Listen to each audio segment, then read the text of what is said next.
It's your boy Zappa, professional stage ninja, and welcome to Gunpla Reviews, wherein we don't do the introduction properly. It's myself versus my shelf. Over 200 model kits and a queue of reviews to do. Take that silence to enjoy a beverage, and let us discuss today's challenger.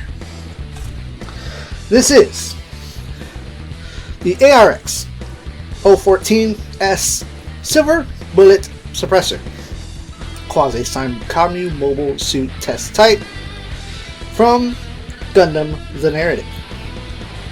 From the year of our Bandai Lords, 2019.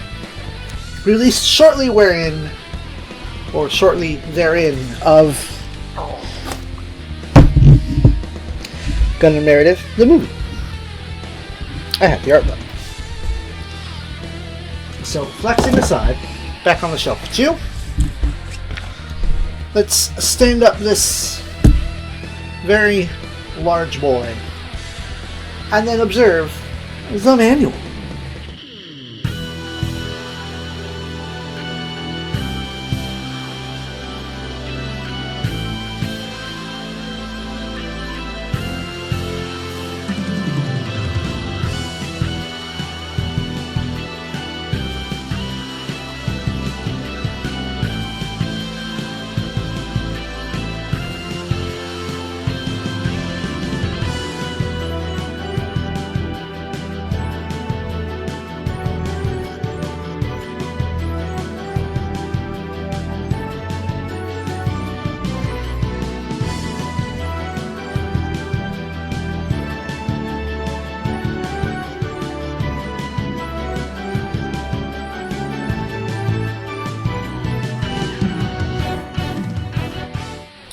And so, it is to say that I've had this in my backlog for about a year.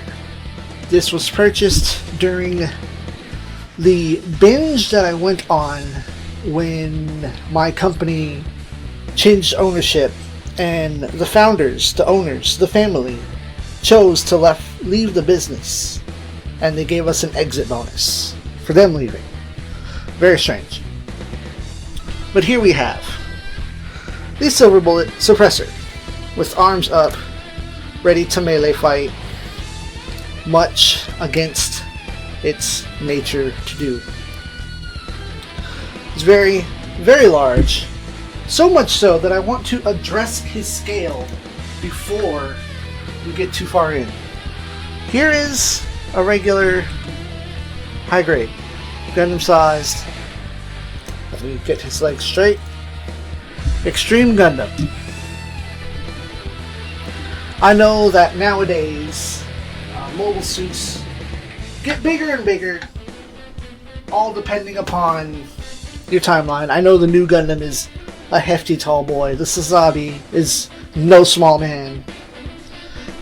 Whew, but this, I think he is the largest high grade that I have. That's not counting stuff that's the largest 144 I have. How about that? Here we go. Now, articulation. We have some head wobble here. If you're careful with all of this pointy goodness, you can get that full... Oh, wait. Am I wrong? Exorcist rotation. Nope. I lied. That required a little pop off. But it was pretty easy to pop that head off at the same time, too. Shoulders can rotate so far because hefty blocking on the backpack. I don't like how loose this is here at the shoulder. As you can see this style of shoulder right in there. With my badly placed light today.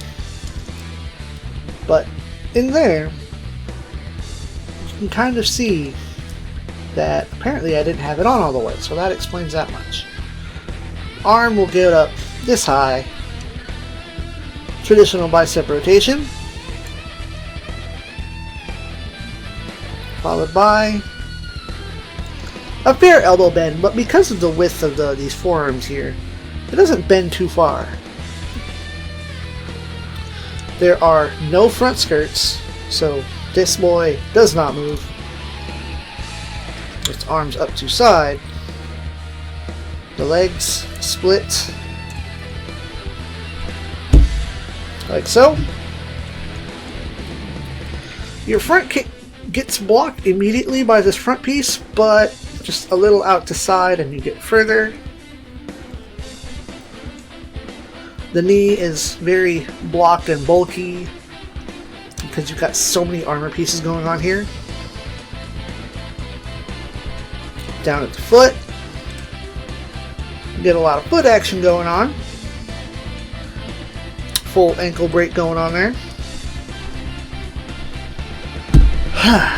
And that's the basic mobile suit's articulation.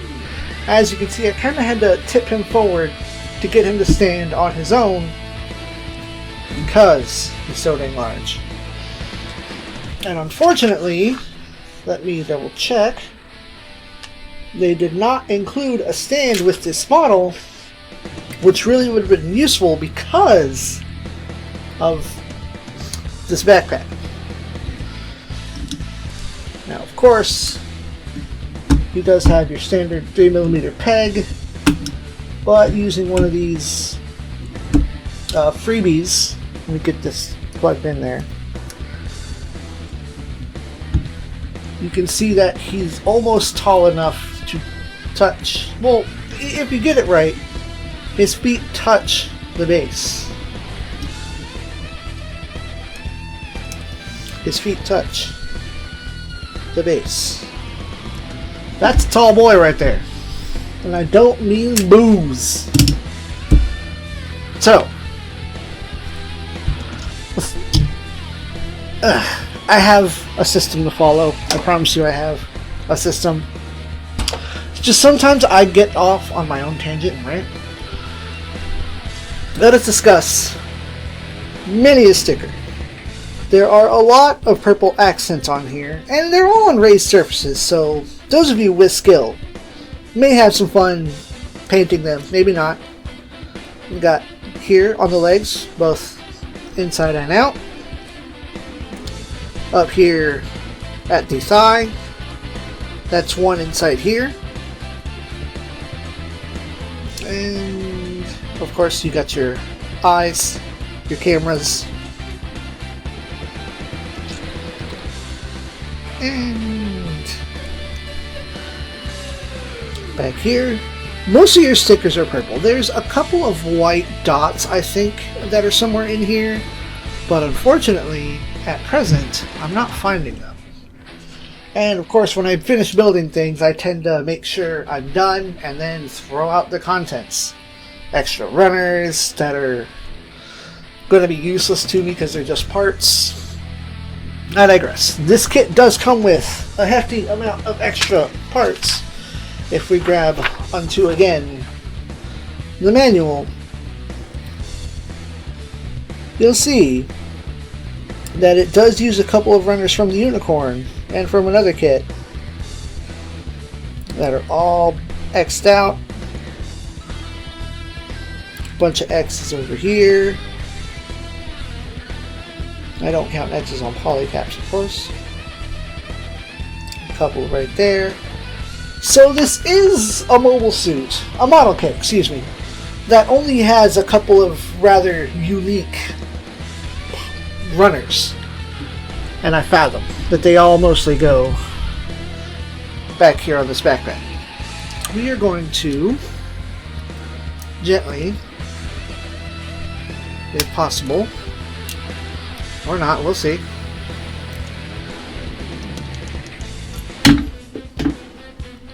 That was going to happen, that's fine. Wait, what actually fell off? Your arm fell off. That's fine, that's appropriate. We have this large backpack here. There's some extra thrusters up here that are largely immobile. We've got some side furniers here. There's a sticker inside there, a black sticker, very strange. But you've got your side furniers here. Most of this is largely stiff. And then you have these. This is your gimmick. These, however, are mostly stiff. This hand doesn't move. This elbow doesn't bend. It's only wobbling because of the way it's designed. And it traps itself right in there, like so. What isn't fake is this last one over here. This is an actual real replacement's arm, with all the same articulation and features, including a working hand. It is literally an extra arm. And with the backpack out of the way, you also have this sliding system where, in theory, you'd be able to reach up and grab each arm, and then it would be like so, more or less. It would be set up to withdraw, swing, or not.